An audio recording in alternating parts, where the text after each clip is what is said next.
On this gorgeous Saturday morning, I went out to Chichester High School athletic field to check out Chichester playing Chester, and most people have no idea that a living legend was among us, Billy White Shoes Johnson. Billy hails from neighboring Marcus Hook, Pennsylvania, and he played football for Chichester. During his senior year, he scored 23 touchdowns and had 10 two-point conversions for a total of 158 points. He also won the state championship in track, taking the gold medal in the 220-yard dash. At 5'9", not a lot of colleges were paying him any attention, so he went to the school right here in Chester. Widener University back then was named PMC. That's where I first saw him play. He was one of the most dynamic and amazing open field running backs and kickoff returners in college football history.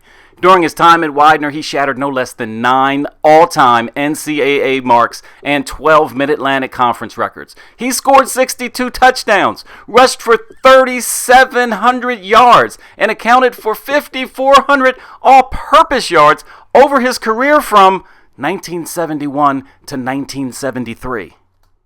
His playing days didn't end there, and although he was not too respected by the NFL, he was selected in the 15th round in the 1974 NFL draft by the Houston Oilers. He went on and played for Atlanta and retired from the Washington Redskins before a couple seasons in the Canadian Football League.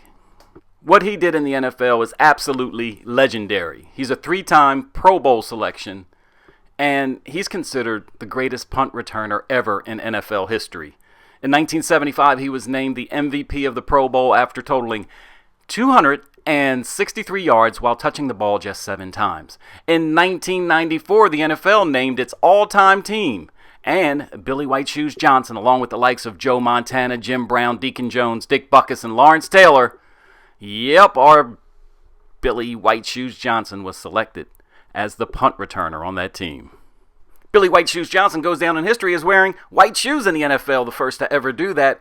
But more importantly, he was the one credited with inventing the end zone dance. Go on YouTube and you can see a lot of that. After his playing days, he'd come back in the area, particularly in the summer times, and he was playing softball down in Memorial Park when softball was a big thing. I think his batting average was probably 2,053 because every time he hit the ball, he got a base hit because he was so darn fast. The photos you see of him in the red shirt were from a few years ago when he did a football camp up in the Chichester area.